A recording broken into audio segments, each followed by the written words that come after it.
आज के इस वीडियो में हम लोग नामवर सिंह की समीक्षात्मक निबंध प्रगीत और समाज शीर्षक पाठ से संबंधित चंद प्रश्नों और उन प्रश्नों के संभावित उत्तरों पर चर्चा करेंगे। तो आइए इस पाठ से संबंधित जो सबसे पहला प्रश्न है उसमें आपसे पूछा गया है, आचार्य रामचंद्र शुक्ल के काव्य आदर्श क्या थे? पाठ के आधार पर स्पष्ट करें। तो इसके जवाब में बहुत कम शब्दों में जो हम लोग लिख सकते हैं उसमें हम लोग लिखेंगे आचार्य रामचंद्र शुक्ल के काव्य आदर्श प्रबंध काव्य थे। चूँकि प्रबंध काव्य मानव जीवन के संपूर्ण पक्ष को प्रकाशित करता है। आचार्य शुक्ल को सूरसागर भी इसीलिए परिसीमित लगा क्योंकि वह गीति काव्य है। आधुनिक कविता से उन्हें शिकायत भी थी। इसका कारण था कला कला की पुकार। यही कारण था कि यूरोप में प्रगीत मुक्तकों का अधिक चलन देखकर कहा जाने लगा कि अब यहाँ भी उसी का जमाना आ गया है। इसके लिए तर्क दिया जाने लगा कि अब ऐसी लंबी कविताएं पढ़ने की किसी को भी फुर्सत नहीं है। अब ऐसी धारणा बन गई थी कि विशुद्ध काव्य की सामग्री जुटाकर सामने रख देनी चाहिए, जो छोटे छोटे प्रगीत मुक्तकों से ही संभव थे। इस प्रकार काव्य में जीवन को अनेक परिस्थितियों की ओर ले जाने वाले प्रसंगों या आख्यानों की उद्भावना बंद सी हो गई। यही कारण था कि ज्यों ही जयशंकर प्रसाद की कामायनी, शेर सिंह का शस्त्र समर्पण, पेशोला की प्रतिध्वनि, प्रलय की छाया तथा निराला की राम की शक्ति पूजा तथा तुलसीदास जैसे आख्यान काव्य सामने आए तो आचार्य शुक्ल ने संतोष व्यक्त किया। अब इसके दूसरा जो प्रश्न है उस प्रश्न पर नजर डालें तो उस दूसरे प्रश्न में आपसे पूछा जा रहा है कला कला के लिए सिद्धांत क्या है? इसके जवाब में आप लिखेंगे कला कला के लिए सिद्धांत का अर्थ लोगों में कलात्मकता का भाव उत्पन्न करने के लिए है। इसके द्वारा रस एवं माधुर्य की अनुभूति होती है। अतः प्रगीत मुक्तकों की रचना का प्रचलन बढ़ा और इसके लिए यह भी तर्क दिया गया कि अब लंबी कविताओं को पढ़ने तथा सुनने की फुर्सत किसी के भी पास नहीं है।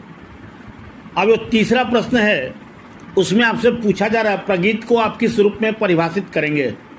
इसके बारे में क्या धारणा प्रचलित रही है? तो इस प्रश्न का जो संभावित उत्तर होगा और जिसे हम लोग बहुत कम से कम शब्दों में लिखने का प्रयास करेंगे उसमें आप लिख सकते हैं कि अपनी वैयक्तिकता और आत्मपरकता के कारण लिरिक अथवा प्रगीत काव्य की कोटि में आती है। प्रगीत धर्मी कविताएं न तो समाज यथार्थ की अभिव्यक्ति के लिए पर्याप्त समझी जाती है और न ही उनसे इसकी अपेक्षा की जाती है। आधुनिक हिंदी कविता में गीति और मुक्तक के मिश्रण से नूतन भाव भूमि पर जो गीत लिखे जाते हैं उन्हें ही प्रगीत की संज्ञा दी जाती है। अन्य शब्दों में कहें तो प्रगीत धर्मी कविताएं नितांत व्यक्तिक और आत्मपरक अनुभूतियों की अभिव्यक्ति मात्र है। इसके संबंध में लोगों की धारणा के मुताबिक लंबी कविताएं हैं जिसमें कुछ इतिवृत्ति भी मिला रहता है। उन्हें पढ़ने अथवा सुनने के बजाय प्रगीत को पढ़ना, सुनना और समझना अधिक सुगम अर्थात आसान है। अब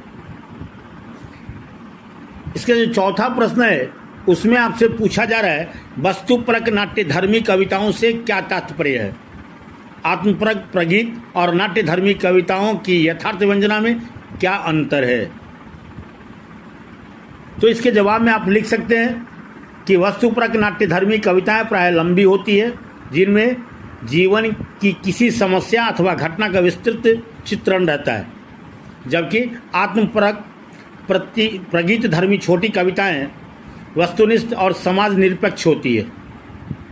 अर्थात आत्मपरक प्रगीत व्यक्तिनिष्ठ होते हैं।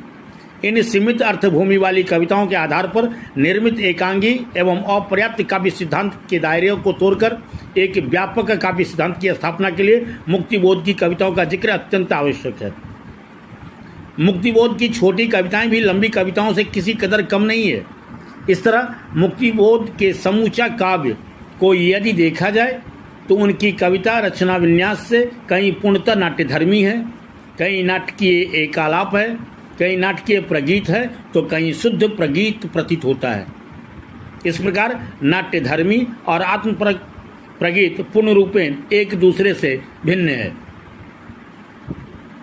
क्लियर है? अगला जो 5वें नंबर का सवाल है उसमें आपसे पूछा जा रहा है कि हिंदी कविता के इतिहास में प्रगीतों का क्या स्थान है, उदाहरण सहित स्पष्ट करें। तो इसके जवाब में आप लिख सकते हैं कि हिंदी कविता का इतिहास मुख्यतः प्रगीत मुक्तकों का है। केवल इतना ही नहीं, बल्कि गीतों ने ही जनमानस को बदलने में क्रांतिकारी भूमिका अदा की है। रामचरितमानस की महिमा एक निर्विवाद सत्य है और इस सत्य से किसी को इनकार नहीं किया जा सकता है।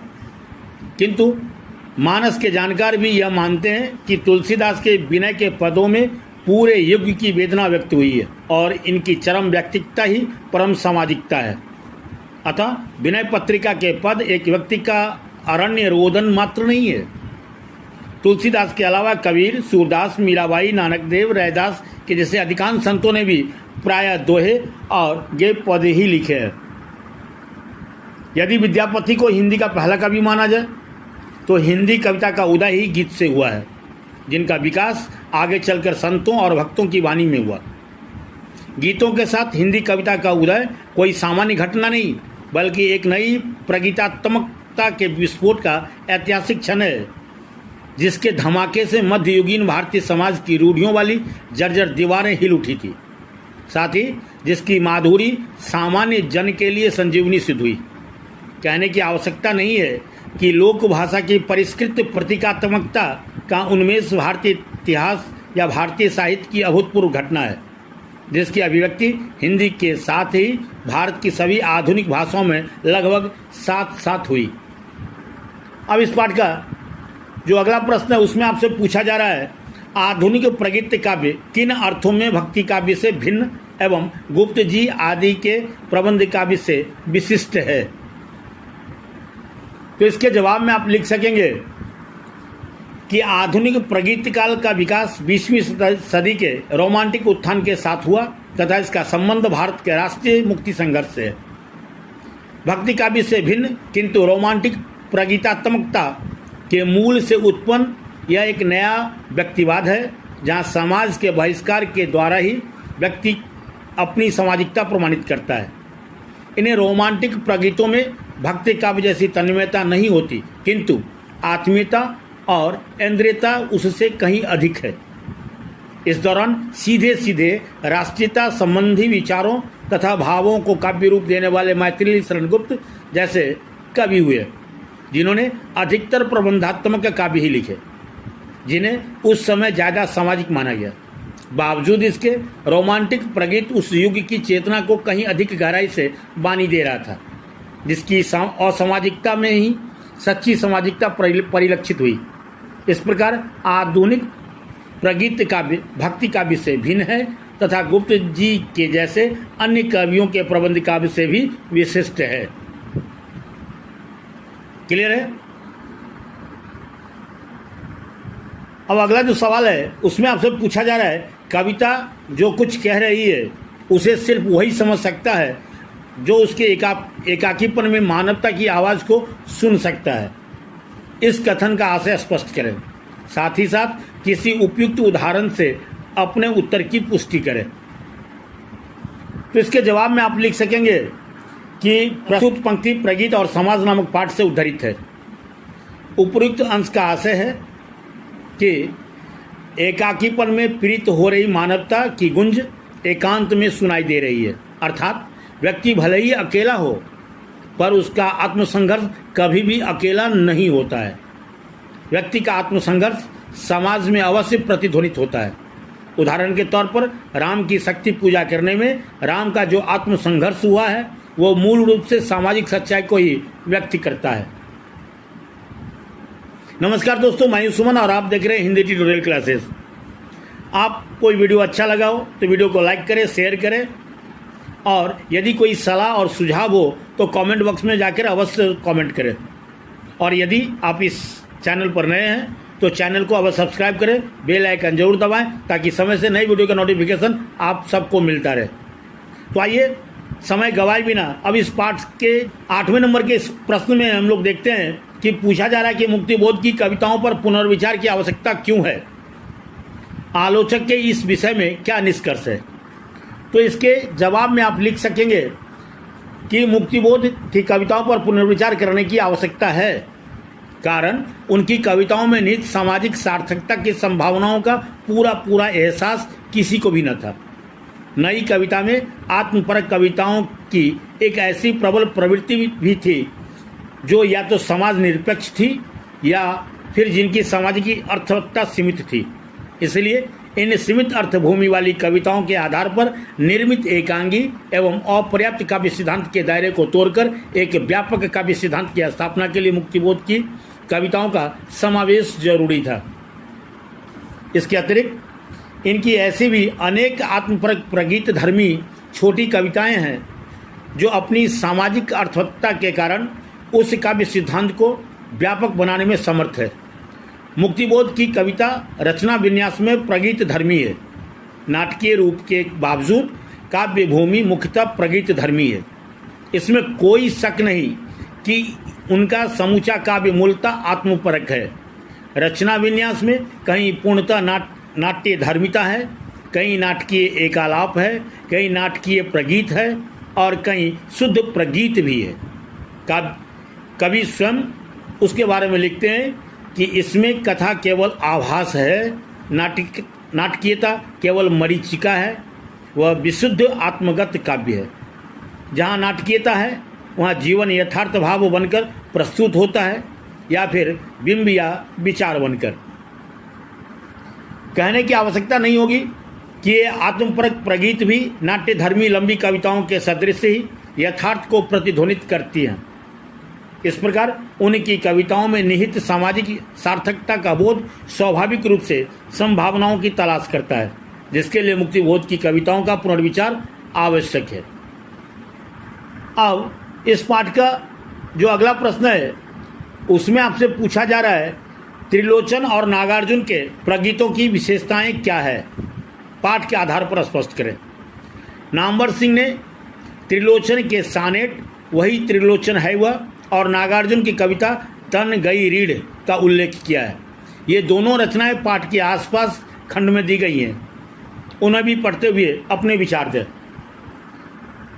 तो इसके जवाब में लिखा जा सकता है कि त्रिलोचन की कविताएं कहने के लिए प्रगीत है, लेकिन जीव जगत और प्रकृति के जितने रंग बिरंगे चित्र त्रिलोचन के काव्य संसार में मिलते हैं वे अन्यत्र दुर्लभ है। किंतु इन भास्वर चित्रों को अंततः जीवंत बनाने वाला प्रगीत नायक का एक अनूठा व्यक्तित्व है, जिसका स्पष्ट चित्र उस जनपद का कवि हूँ के जैसे आत्मपरक सानेटों में मिलता है। इसमें आत्मचित्र वस्तुतः एक प्रगीत नायक की नैर्व्यक्तिक कल्प सृष्टि है, जिनसे नितांत व्यक्तिकता के बीच भी एक प्रतिनिधि चरित्र से परिचय की अनुभूति होती है। वहीं दूसरी ओर नागार्जुन की बहिर्मुखी आक्रामक काव्य प्रतिभा के बीच आत्मपरक प्रगीतात्मक अभिव्यक्ति के क्षण भी आते हैं, लेकिन जब आते हैं तो उनकी विकट तीव्रता प्रगीतों के परिचित संसार को एक झटके से छिन्न भिन्न कर देती है। फिर चाहे वह तन गई रीढ़ जैसे प्रेम और ममता की नितांत निजी अनुभूति हो, या चाहे जेल के शिक्षों से सिर टिकाए चलने वाला अनुचिंतन और अनुताप, नागार्जुन के काव्य संसार के प्रगीत नायक का निष्कवच फक्कर व्यक्तित्व उनके प्रगीतों को विशिष्ट रंग तो देता ही है, साथ ही सामाजिक अर्थ को भी ध्वनित करता है। कवि त्रिलोचन वही त्रिलोचन है वह, और नागार्जुन की तन गई रीढ़ कविता में अपनी व्यक्तिकता में विशिष्ट और सामाजिकता में सामान्य है। यहाँ कवि व्यक्तिवादी न होते हुए भी व्यक्ति विशिष्ट के प्रति झुका हुआ है तथा समाज से लड़ते हुए भी सामाजिक है। यह नया प्रगीत उनके नए व्यक्तित्व से ही संभव हो सका है। इन कविताओं में कवि समाज के बहिष्कार के द्वारा ही अपनी सामाजिकता प्रमाणित करता है और व्यक्तिवाद को जन्म देने वाली औद्योगिक पूंजीवादी समाज की व्यवस्था का पुरजोर विरोध करते हैं। व्यक्ति और समाज के सरल द्वंद्व का स्थान अब समाज के अंतर विरोधों ने ले लिया है। यह व्यक्ति के अंदर के अंतः संघर्ष को दिखाता है। क्लियर है?